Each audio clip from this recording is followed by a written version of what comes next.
اس triple N brigade نے مسلسل یک طرفہ تاثر دیا ہوا ہے کہ یہ پیرول جو ہے ہم نے 2 ہفتے کا مانگا تھا تو ہمیں حکومت نے 5 دن کا کیوں دیا؟ ہم بار بار یہ بات باور کروا رہے ہیں کہ بھئی عمران خان پاکستان تحریک انصاف قوم سے ایک ہی وعدہ کر کے آئی تھی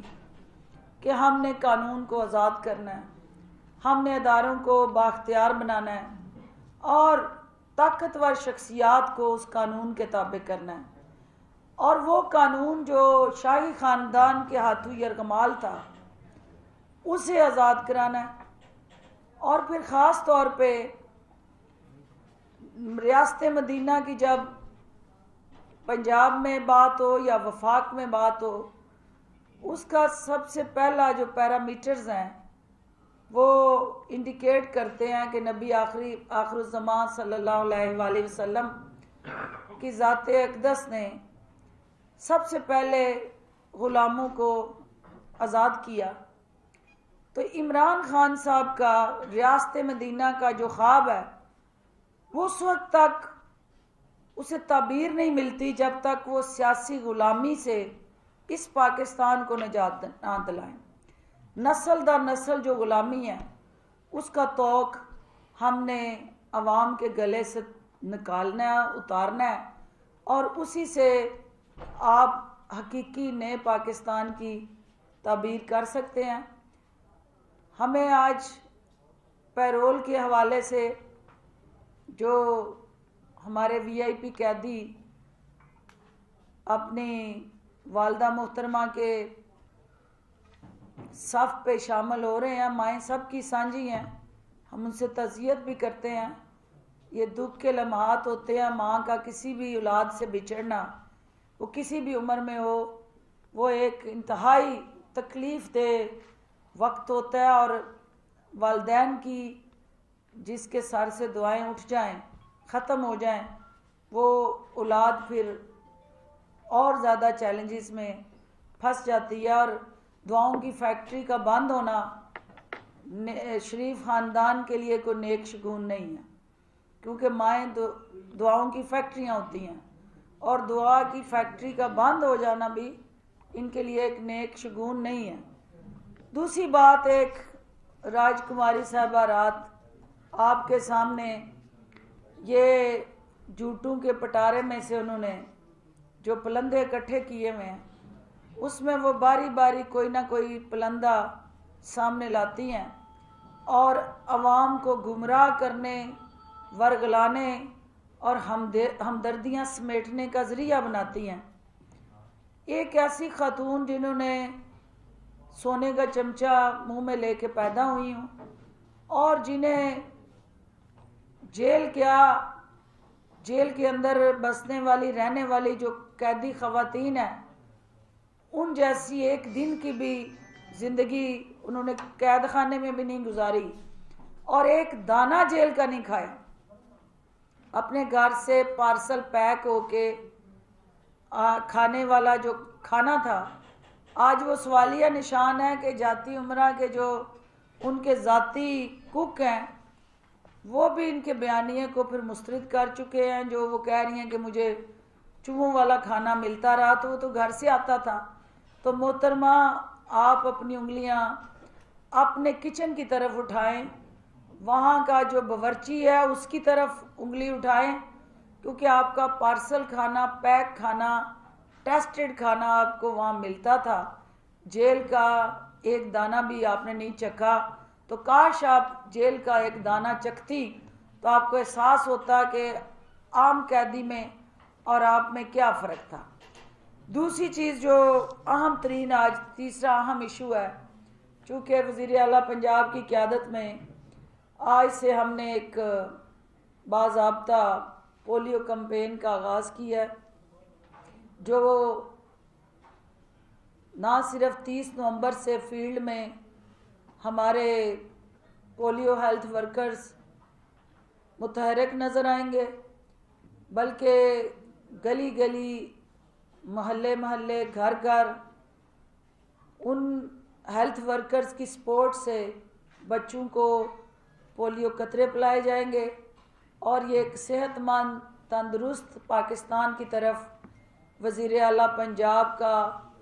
پولیو فری پنجاب کا جو نعرہ ہے اس کو ہم حقیقت میں بدلیں گے، اور پنجاب کو پولیو سے بھی پاک کریں گے اور آلودہ سیاست سے بھی پاک کریں گے۔ بہت شکریہ جی۔ اچھا ڈاکٹر صاحب یہ فرمائیں کہ پی ڈی ایم کو پشاور کے اندر یہ بتا دیں کہ آپ نے کہا کہ مریم نواز کا کھانا گھر سے آتا ہے، لیکن اب سے کچھ دیر قبل فیاض الحسن چوہان صاحب کہہ کے گئے ہیں کہ جمعرات کھانا گھر سے آتا تھا، اس کے علاوہ وہ جیل کی کینٹین کا کھانا کھاتے، تو کس کی بات کو سچ مانیں ہم؟ دیکھیں جو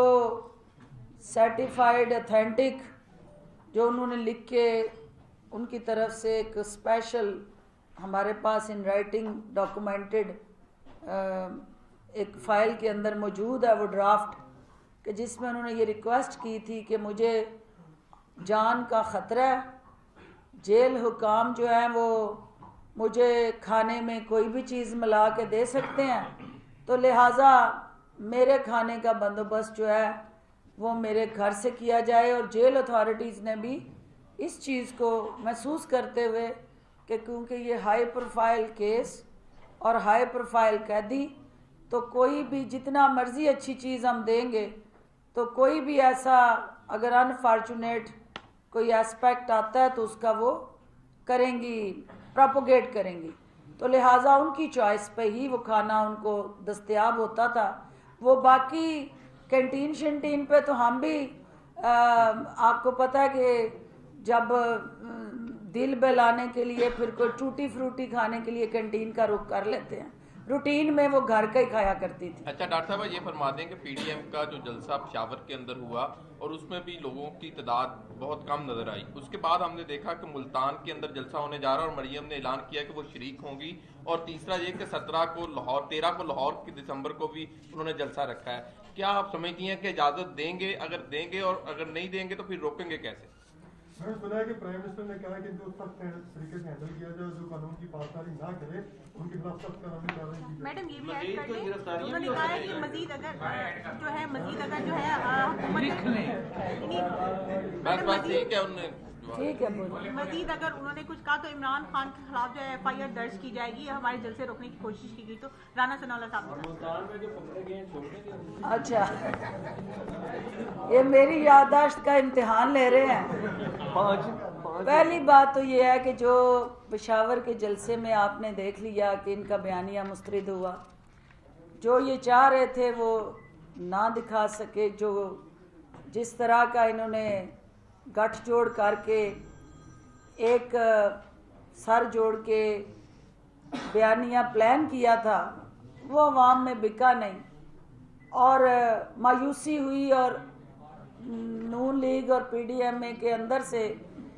یہ کھینچا تانی چل رہی ہے کہ وہ ایک دوسرے پہ اس کی ناکامی کو پھینک رہے ہیں کہ فلاں کی وجہ سے یہ ناکام ہوا، اے این پی بندے نہیں لائی، پیپلز پارٹی کے کہنے کو باہر نہیں آیا، نون لیگ کے لوگ جو ہیں وہ اس طرح انہوں نے دلچسپی نہیں لی، تو یہ ایک دوسرے کے کندھے پہ رکھنے والے جو بندوق رکھ کے ہوائی فائرنگ کر رہے تھے، وہ پشاور میں ان کی ناکامی سامنے آئی۔ اب اگلا ملتان کا پڑاؤ، یہ ایک انفارچونیٹ ایسپیکٹ ہے، مجھے دکھ ہے یہ کہتے ہوئے کہ ہمیں تو جو ارد گرد ہماری تربیت ہوئی ہمیں یہ بتایا گیا اور ہم نے جو سنا اور جو دیکھا اس میں یہی دیکھا کہ جب فیملی میں کوئی بزرگ مر جاتا ہے اس کی تدفین ہوتی ہے تو ہمارے ہاں سوگ ہوتا ہے اور اس کے بعد اس کا پرسہ ہوتا ہے اور سیاست اور تمام قسم کی جو سرگرمیاں ان کو معطل کر دیا جاتا ہے۔ تو یہ کیسا رشتہ ہے کہ میت گھر میں پڑی ہو، اور میت سے زیادہ کیونکہ میرے ذرائع سے 100% کنفرمڈ خبر ہے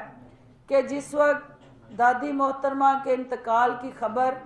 مریم بی بی کو اس سے پہلے مل چکی تھی کہ وہ انتقال فرما گئی ہیں، اس کے باوجود انہوں نے سیاسی شہرت کے لیے وہ جلسے میں جا کے تو